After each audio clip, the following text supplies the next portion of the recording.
오늘 말씀은요, 오늘 사도행전 강의 66번째 시간인데, 사도 바울이 3차 전도 여행 중에 에베소에 가서 전도 활동했던 그 내용 중에 또 이러합니다.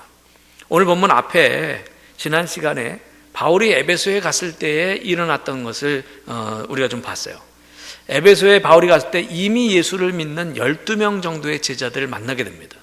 그 12명 정도의 제자들을 만나서 그들에게 바울이 말하죠. 너희가 믿을 때 성령을 받았느냐? 그러니까 그 사람들이 얘기하죠. 우리는 성령이 계심도 듣지 못하였다고 그렇게 말을 하는 거예요. 그래서 그 대답을 듣고 바울이 데리고 와서 예수 그리스도에 대해서 다시 전하고 그 예수의 이름으로 세례를 주고 그리고 안수를 했는데 바울에게 안수 받을 때 성령이 임해서 그들이 방언도 하고 예언도 하고 그리고 확 변화되었다. 그래서 그들은 예수를 믿어서 구원을 얻고 하나님의 자녀가 되고 천국 백성이 되었을 뿐만 아니라 구원받은 삶을 살 수 있는 능력을 받았다. 이게 우리가 지난 시간에 본 내용입니다. 자, 그 후에 바울은 어떤 일을 했을까요? 그 후에 또한 에베소에서 어떤 일이 일어났을까요? 이게 이제 오늘 본문의 말씀이거든요. 성경 보면서 좀 생각하십시다. 오늘 보면 8절 말씀을 다 같이 읽겠습니다. 바울이 회당에 들어가 석 달 동안 담대히 하나님 나라에 관하여 강론하며 권면하되. 아멘. 사도 바울이 에베소 고대 도시 가운데 굉장히 큰 도시 중에 하나예요. 그리스의 아테네나 그런 고린도에 못지않고 소아시아의 에베소는 아주 큰 도시였습니다. 원형 경기장이 있고 그리고 발달된 그런 큰 도서관도 있고 두란노 서원도 있고 그리고 시장도 있고. 그래서 사도 바울이 그 먼저 만난 12명의 제자들에게 성령 받도록 그렇게 안수하고 기도한 후에 3개월 동안이나 그 에베소에 있는 유대인의 회당에 들어가서 하나님의 말씀을 강론하고 가르쳤다는 거예요. 성경 말씀을 전했다는 겁니다. 그런데 바울이 3개월 동안 석 달 동안이나 말씀을 전했는데 독특한 일이 일어났어요. 어떤 일이 일어났냐? 9절 절반만 읽겠습니다. 9절 전반부까지만 읽겠습니다. 시작. 어떤 사람들은 마음이 굳어 순종하지 않고 무리 앞에서 이 도를 비방하거늘. 아멘. 바울이 열심히 하나님의 말씀을 석 달 동안이나 증거했는데 마음이 굳어서 순종하지 않는 사람들이 있었다는 거죠.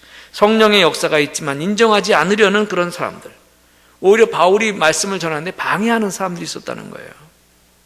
여러분, 빛이 오면 어둠이 드러나듯이 성령이 임하면 악한 영도 일어나게 돼 있어요. 네, 드러납니다. 반대하는 세력들, 거친 세력들, 순종하지 않는 그런 세력들이 드러나서 자꾸 비판하고 소동을 피우는 거예요. 저는 생각해봐요. 바울이 열심히 앞에서 말씀을 전하고 복음을 전하는데 뒤에서 픽픽거리면서 아유, 참 무슨 소리야 저거 헛소리 하는 거지. 이런 반응들. 전 누구보다 그런 반응을 여러분들보다 제가 잘 알아요. 왠지 아세요? 어디 가서 무슨 모르는 사람들하고 있다가 사람들이 물어요. 뭐 하시는 분이세요? 그럼 제가 제 신분을 밝혀요. 저는 교회 목사입니다. 그럼 딱 뚜렷하게 반응은 둘로 갈려. 목사님이세요? 반기는 사람 있는가 하면 그 다음부터 안면 싹 바꾸고 그래? 심지어는 결혼식 주례하러 갔는데 신부 아버지가 일부러 술 먹고 들어와가지고 이러고 있는 사람도 봤어. 모자도 안 벗고 보니까 그 집 아버지 형제들이 전부 그러고 있어. 얼마나 목사가 꼴 보기 싫었으면 그랬을까. 주례사 반쯤 가면 모자 벗고 다 이렇게 폼이 다 바뀌더라고요. 제가 주례를 잘한다는 얘기 굳이 하는 게 아니라 그렇게 변하는 거예요. 바울이 경험한 거예요. 3개월 동안이나 가서 앞에 나가서 이렇게 말씀을 전하는데 사람들이 싫어하는 거예요. 반대하는 거예요. 아주 표정에 써 있어. 오늘날 교회가 경험하는 게 그런 겁니다. 바울이 경험한 거예요. 성령이 역사하면 악한 영도 역사해요. 복음의 역사가 있으면 복음을 반대하는 역사도 있어요. 그래서 바울이 이제 새로운 전략을 짭니다. 어떤 전략을 짜느냐? 바꿨어요. 9절 하반부 우리 다 같이 한번 읽어봅시다. 다 같이 시작. 바울이 그들을 떠나 제자들을 따로 세우고 두란노 서원에서 날마다 강론하니라. 아멘.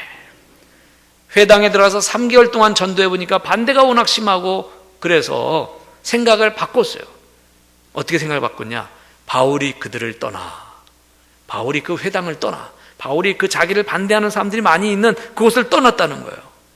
3개월 동안이나 거기서 전도했는데 사람들의 마음이 굳어져가지고 수용하기는커녕 자꾸 반대하고 비방하니까 그래서 생각한 거예요. 떠나야겠다. 떠나야겠다. 반대를 일삼는 이 사람들과 굳이 싸우고 있을 시간이 없는 거예요. 바울은 그들과 논쟁하고 토론하고 싸우기보다는 내가 떠나야겠다. 조용히 그들을 떠나기로 한 거예요. 조용히 그들을 떠나기로 한 거예요. 떠난 다음에 어떻게 합니까? 그 다음에 제자들을 따로 세우고 그랬어요. 제자들을 따로 세우고. 사도 바울이 에베소에서 만나서 처음 만나게 된 그 12명의 제자들을 중심으로 했을 겁니다. 그래서 먼저 예수님을 영접하고 성령을 받고 체험했던 그런 제자들, 그들 가운데 따로 구별해서 세웠다는 거죠. 사도행전 13장에 보면요, 안디옥 교회가 선교사를 파송하는 장면이 나오거든요. 그때 바나바와 바울이 안디옥 교회 목회자였어요. 근데 사도행전 13장에 안디옥 교회 지도자들이 모여서 같이 기도하는데 그때 성령의 음성을 듣습니다. 그게 13장 2절에 나와요. 내가 불러 시키는 일을 위하여 바나바와 사울을 따로 세우라. 그래서 성령의 음성을 듣고 안디옥 교회 성도들이 바나바와 바울을 따로 세우는데, 안디옥 교회는 바나바와 바울을 빼면 정말 약해지는 교회입니다. 아무것도 없는 것과 마찬가지예요. 근데 하나님은 바나바와 바울을 따로 세우라고 그래요. 그래서 이 사람들은 내가 시킬 일을 위하여 구별된 사람들이다 라고 하는 거죠. 여러분, 보통 사람이 세상을 변화시키는 것이 아니라 구별된 사람이 세상을 변화시킵니다. 바나바와 바울이 그렇게 구별돼서 선교를 하면서 기독교 역사에 획기적인 일들이 일어나게 되는 거죠. 이제 바울이 에베소에 가서 그 제자들을 따로 세워서 구별하고 날마다 두란노 서원에서 말씀을 가르쳤다는 거예요. 두란노 서원이라는 데가 나오는데, 두란노 서원 일종의 아주 큰 아카데미 같은 곳인데, 두란노라는 건 사람 이름인 것처럼 생각이 들어요. 그래서 아마 에베소에서 존경받는 그런 사람이지 않았을까, 두란노라고 하는 그 이름이. 그래서 그 이름을 따서 그렇게 불렀을 것이라고 생각이 되어지는데, 사도 바울이 그 장소를 빌려서 한낮 대낮 시간에, 특별히 다른 행사들이 별로 없는 그 시간에 그 두란노 서원을 빌려서 따로 부름받은 그런 사람들 데리고 말씀 훈련을 시작했던 거예요. 얼마 동안이나? 2년 동안. 자, 그 다음 말씀 보십시다. 10절 말씀이에요. 다 같이 봅니다. 시작. 2해 동안 이같이 하니 아시아에 사는 자는 유대인이나 헬라인이나 다 주의 말씀을 듣더라. 아멘. 사도 바울의 전도여행 중에 평생에 2년 이상을 있었던 데는 에베소가 유일합니다. 2년 동안 바울은 이 소수의 사람을 위해서 한 곳에 머물면서 제자 훈련을 시켰다는 거죠. 여러분, 이 소수의 사람들을 위해서 다른 자기 일은 아무것도 안 하고 2년 이상을 투자한 것, 바울뿐만 아니라 예수님도 그렇게 하셨죠. 3년 동안 사람들한테 병자도 많이 고쳐주고 말씀도 많이 전하시고 그랬지만 3년 동안 딱 12명 택해서 12명 같이 밥 먹고 잠자고 그들과 함께 하면서 그들을 집중 훈련시키신 거예요. 이게 예수님의 제자 훈련이죠. 바울은 에베소에서 그 12명을 2년 동안 제자 훈련시킨 겁니다. 여러분, 세상을 변화시키는 것은 어쩌면 다수보다는 소수의 정의의 사람들이에요. 거듭난 사람들, 구별된 사람들, 또 선택된 사람들, 헌신된 사람들이라는 얘기죠. 교회에도 우리가 10년, 20년 신앙생활에도 소수의 헌신된 사람들, 훈련된 사람들이 변화의 중심에 있는 것을 봅니다. 저는 우리 교회에 이렇게 훈련되고 헌신된 사람들, 비록 소수일지라도 주님을 위해서 자신의 삶을 들을 수 있는 그런 사람들이 많이 있길 바랍니다. 그런 사람들이 권사가 되고 장로가 되고 그런 사람들이 교회의 기둥으로 택함 받는 거예요. 말씀으로 훈련받은 사람들이. 그냥 오래된 사람 말고. 사도 바울이 이와 같이 에베소에 전도행 중에 2년 이상 머물면서 제자들을 따로 세우고 말씀 훈련을 시도했더니 놀라운 일들이 일어나기 시작했어요. 어떤 놀라운 일들이 일어나기 시작했느냐? 11절 12절 말씀. 자, 11절 12절 말씀 다 같이 읽겠습니다. 시작. 하나님이 바울의 손으로 놀라운 능력을 행하게 하시니 심지어 사람들이 바울의 몸에서 손수건이나 앞치마를 가져다가 병든 사람에게 얹으면 그 병이 떠나고 악귀도 나가더라. 아멘. 사도 바울이 두란노 서원에서 말씀을 가르치고 훈련을 하는 사역을 하니까 능력이 나타나기 시작했어요. 훈련을 시키는 바울에게서나 바울에게 훈련받는 사람들에게서나 능력이 나타나기 시작했어요. 이들이 함께 집중해서 하루 종일 훈련받고 하나님 앞에 구별된 그런 사람으로 살았더니 자기도 모르는 사이에 언제부터인지 능력이 몸에서 나타나기 시작했다는 겁니다. 여러분, 우리가 말씀 안에 붙들려 있기만 하면, 하나님께 붙어 있기만 하면 능력이 자기도 모르는 사이에 안에서 채워지는 거예요. 그래서 말씀 훈련이 중요해요. 매일 큐티하는 게 그래서 중요한 거죠. 예? 오늘 말씀에 이 능력이 얼마나 대단한지 오늘 성경 말씀에 놀라운 능력이라고 표현했어요. 놀라운 능력이라고. 이 능력은 질병이 떠나가고 귀신이 떠나가는 영적인 능력이죠. 자, 오늘 말씀에서 우리가 기억해야 될 센텐스가 있습니다. 여러분, 말씀은 능력으로 나타납니다. 말씀은 능력으로 나타납니다. 이후에 오늘 본문은 재미있는 에피소드가 나와요. 13절부터 16절까지 어떤 내용이냐면, 마수라는 어떤 유대인들이 시험 삼아서 귀신 들린 자에게 바울을 흉내내서 그러는 거예요. 주 예수의 이름을 부르면서 말하는 겁니다. 뭐라고 말하냐면, 내가 바울이 전파하는 예수를 의지하여 너에게 명하노니 이 귀신은 그 몸에서 떠날지어다, 뭐 이러면서 얘기를 하는 거죠. 또 한 유대 제사장 가운데 7명의 아들이 있었는데, 이 제사장의 7 아들도 바울을 흉내내서 그렇게 귀신 들린 사람한테 가서 그랬는데 귀신에게 농락당해요. 그 농락당하는 장면이 15절 16절에 나와요. 15절 16절에 농락당하는데 뭐라고 농락당하는 줄 아세요? 악귀가 대답하여 이르되 내가 예수도 알고 바울도 알거니와 너희는 누구냐 하며 악귀 들린 사람이 그들에게 뛰어올라 눌러 이기니 그들이 상하여 벗은 몸으로 그 집에서 도망하는지라. 이거 한번 상상해 보세요. 유대인 제사장의 7 아들이 귀신 들린 사람한테 가서 바울을 흉내내면서 내가 바울이 전파하는 예수의 이름으로 말하노니 이러면서 이 귀신은 떠나갈지어다 했더니 귀신이, 그 귀신 들린 사람이 말한 거죠. 아이, 웃기고 있네. 내가 바울도 알고 예수도 아는데 니네 아니야. 그러면서 갑자기 이들에게 뛰어올라가지고 막 옷을 찢고 막 핥히고 그래가지고 뻘거벗은 몸으로 도망갔다는 거예요. 상상이 됩니까? 상상이 돼요? 귀신한테 농락당한 거죠. 왜? 가짜니까. 가짜니까 농락당한 거예요. 여러분, 여기서 진짜와 가짜가 있어요. 진짜가 나타나면 가짜는 원래 드러나게 되어 있어요.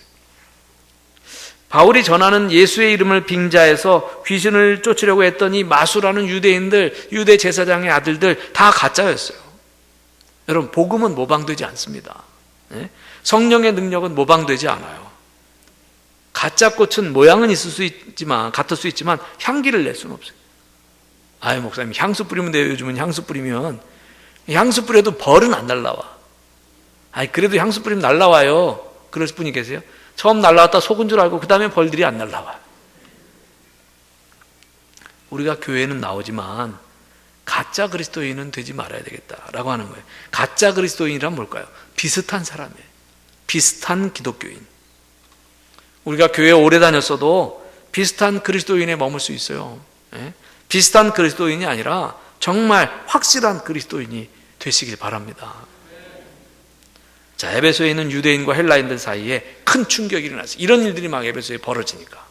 자, 요거 한번 읽으십시다. 17절, 18절. 다 같이 읽겠습니다. 17절, 18절. 시작. 에베소에 사는 유대인과 헬라인들이 다 이 일을 알고 두려워하며 주 예수의 이름을 높이고 믿은 사람들이 많이 와서 자복하여 행한 일을 알리며. 아멘. 먼저 에베소에 거하는 유대인과 헬라인들이 다 이 일을 알고 두려워했다는 거예요. 두려워했다는 게 뭐예요? 하나님을 경외하고 하나님을 두려워하는 영적 분위기가 생겼다는 거죠. 그렇습니다, 여러분. 이런 영적인 사건이 일어나면 하나님에 대한 두려움과 경외감이 생겨요. 다음으로는 주 예수의 이름을 높이고 가짜 유대인 신자들의 위선이 드러났습니다. 그리고는 믿는 사람들이 많이 와서 자복하면서 자신들이 잘못 행한 일을 고백하기 시작했다는 거죠. 진정한 부흥에는 진정한 회개가 있어요. 오늘날 우리 한국교회의 문제는 회개가 없어져 가고 있다는 거예요. 회개 없이 축복이 오고 회개 없이 부자가 되고 회개 없이 많은 사람으로 부흥이 되고 그런 것이 축복일까요? 진정한 축복은 물질이 많이 생기고 이익이 많이 생기고 좋은 일이 많이 생기는 것이 아니라 진정으로 하나님 앞에 자기의 모습을 발견할 수 있는 것, 이것이 축복입니다.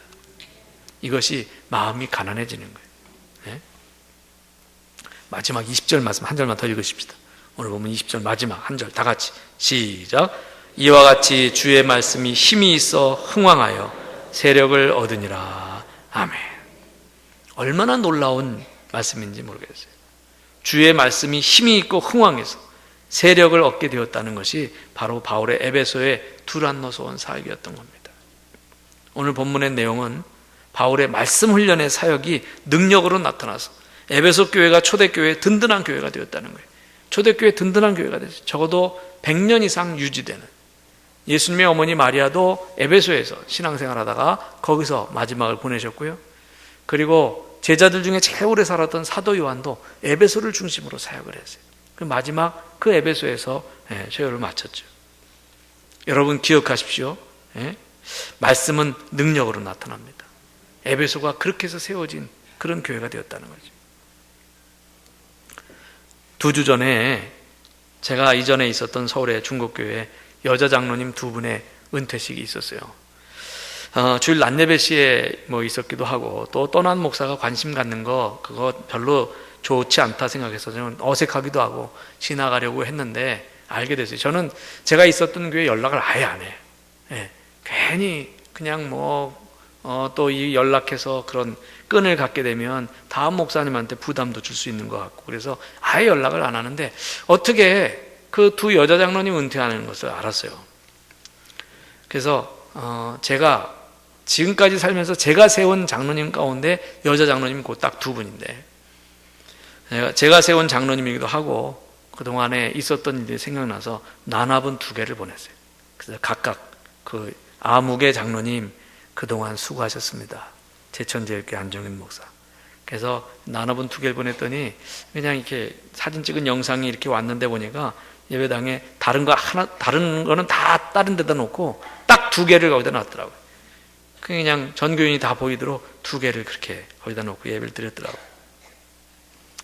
제가 그 교회 부임에 가서 제자 훈련을 해야 되겠는데 이 교회 규모로 봐서 1년, 2년 할 수 있는 게 아니고 한 기수를 몇 개월씩 해야 되겠다. 그래서 첫 번째 기수를 청년들, 그동안 그 교회 나오는 청년들이 한 6명 정도 되는데 그 6명을 데리고 몇 개월 동안 제자 훈련을 했고요. 그리고 저한테 제자 훈련 받은 부교육자한테 나머지는 맡겼어요. 그 다음에 이렇게 해라 이렇게 하면서. 그러고 나서 어른들 가운데 제일 처음에 모은 이 성도들이 여자 장로님이 한 분 계셨는데 그 장로님, 초등학교 교감 선생님 하시다 교장으로 은퇴하신 여자 장로님 한 분 계셨고, 그리고 이제 주축 권사님들 11분에서 12명의 장로님 권사님들 가지고 제자훈련반을 이렇게 했는데, 처음 임하는 각오부터 시작해서 중간중간에 간증문 내는 거, 숙제도 많이 내줬어요. 주로 느낌이나 이런 것들, 그리고 성구 암송 꼬박꼬박 시키고, 그리고 성경 반드시 읽으라는 거 읽어오게 하고, 경건서적 읽게 하고, 그리고 중간에는 같이 밥 먹어야 된다고 같이 밥 먹고, 새벽마다 그분들을 위해서 기도하고 그분들의 가정들을 위해서 기도하고, 그리고 MT도 갔어요. MT도. 그래서 MT를 주로 여기 충주 쪽에 많이 왔어요. 충주. 그래서 월악산 쪽을 이렇게 하고 봄에 쫙 꽃폈을 때 이렇게 오고, 꿩고기 샤브샤브 이렇게 먹고 가고 뭐 그랬었어요. 그런 추억들도 많이 남겨주고 그렇게 해왔죠. 그분들 가운데 한 장로님은 제가 얘기 안 했는데, 부목사 시절에 저보고 한 장로님이 같이 전도대 나가던 그 남자 장로님이 저보고 그 목회학 박사과정 하시라고. 왜요? 저는 신학대학원도 안 하려고 그랬는데 저는 하고 싶은 생각 없어요. 아니, 나 다음에 온 부목사님들이 계속 미국에서 박사학위 받고 오는데 박사학위 받았다고 우우 이렇게 세워주고 막 그러잖아. 그러니까 목사님이 그렇게 되는 거 보기 싫다고. 돈 내가 될 테니까 하라고. 그래서 할 수 없이 내가 그 목회학 박사 과정을 그렇게 했어요. 근데 한 학기만 하고 그 교회를 떠날 줄 어떻게 알았어요? 한 학기만 그 장로님이 학비 내줘서 하고 공부하고 제가 떠났는데, 이제 담임 목사 됐으니까 뭘 해? 내 무슨 박사는 무슨 박사야? 나는 평생 안 박사야. 그러면서 이제 저는 이제 안 하고 포기를 했었는데, 그 2분 중에 한 분이 그걸 알았어요. 제가 박사학위 공부하다가 멈췄다는 거예요. 그래서 조용히 찾아오더니, 목사님 그거 하는 동안에 학비는 다 제가 될 테니까 하십시오. 바쁜 거 다 아는데 그래도 기왕 하던 거니까 멈추는 일은 없어야 된다고 생각합니다. 그래서 제가 그걸 공부하게 됐어요. 그래서 그 장로님이 그때 권사님 때인데 저한테 학비를 5학기 정도 남았을 때 같아요. 그리고 미국에 학위 수여식도 가고 그랬는데 그 비용을 다 대주시더라고요. 그리고 새벽마다 제가 이 앞에서 앉아서 기도하고 그랬는데 그 뒤에 바로 그 장로님이 위에서 눈물로 기도를 많이 해주셨어요. 그 중에 목사를 위해서 기도 많이 해주셨고요. 교회를 떠난 후에도 조용히 우리 아이들이 학교를 졸업할 때쯤 되면 알아서 연락해서 뭐 입학을 하거나 뭐 그런 거 선물도 챙겨주시고 그런 걸로 알고 있는데, 또 한 분은 제가 육체적으로 정신적으로 힘들 때 제가 좀 쉬고 안식할 곳을 마련해 주셨어요. 이분은 리조트 하나를 그냥 갖고 있었어요. 회원권이 아니라 그냥 갖고 있었는데 그냥 키를 주면서 목사님 쉬다 오세요. 골치 아픈 일이 많이 일어나거든요. 계속 다툼이 일어나고. 그럼 저보고 쉬고 오라고 이렇게 그 리조트 키를 주고 그랬던 그런 장로님이셨는데, 나나분만 보내주고 이제 끝내려고 그랬더니 다음날 차례대로 전화가 왔는데 1시간씩 붙잡고 이야기를 하는 거죠. 목사님께 감사하다고. 자기는 그냥 교회만 열심히 나오면 되는 줄 알고 그렇게 어렸을 때부터 신앙생활을 했는데 새로운 것들에 눈뜨게 해줘서 감사합니다. 그리고 함께한 시간들이 그렇게 귀하다고 느껴지기는 갈수록 더하다고. 함께한 시간들이 감사했다고. 그때는 정말 몰랐었다고. 이런 이야기를 하시는 거예요. 지금은 우리 교회보다 더 좋은 제천제일교회 가서 그렇게 큰 교회에서 사역하시니 너무너무 우리들은 정말 보람된다고 지금도 기도하겠습니다. 목사님이 장로를 세우셔서 10여 년간 정말 교회를 위해서 교인들을 위해서 헌신할 수 있었습니다. 감사했었습니다. 그렇게 그 말씀을 해주시더라고요. 하여튼 그래서 잠깐 지지난주에 있었는데 옛날 추억을 되살렸어요. 그분들이 옛날에 훈련 받을 때 써냈던 그런 간증문들, 또 그렇게 숙제에 올 때 써놨던 그런 레포트들 이런 것들도 보면서 잠깐 옛 추억에 제가 젖었던 적이 있습니다. 말씀으로 함께 훈련받고 주님의 능력을 나타내며 사는 것이 여러분 우리 그리스도인의 삶입니다. 여러분 기억하십시오. 말씀은 능력으로 나타납니다. 지금은 담임 목사인 제가 여러분들 제자훈련 모실게요. 지금부터 열심히 해도 은퇴할 때까지 열심히 해도 100명 훈련시킬 수 있을까? 근데 그런 몸도 이제는 그때보다 피곤하고, 성경 말씀 설교를 준비하고 성경 말씀을 보면서 내가 설교를 준비해도 전에는 한 번이면 쭉 해나갈 걸 중간에 나서 바람 쐬지 않으면 이게 컨디션이 찾아오지 않는 그런 몸을 가지고 내가 이제는 그렇게 제자훈련할 수 있을까? 우리 교회 제자훈련 코스는 알파 코스 있고 전도폭발 이런 거 있습니다. 전도폭발도 1단계부터 5단계까지 그게 다 제자훈련 코스예요. 청지기 대학 그렇게 훈련하는 게 중요하고, 큐티하고 스스로 주님의 제자로서 살려고 애를 쓰는 게 중요합니다. 그렇게 말씀으로 훈련하게 되면 주님이 주시는 능력을 체험하게 됩니다. 할렐루야. 늘 말씀으로 자기 자신을 훈련시키셔서 우리 주님이 주시는 능력을 체험하게 되시기를 주의 이름으로 축원합니다.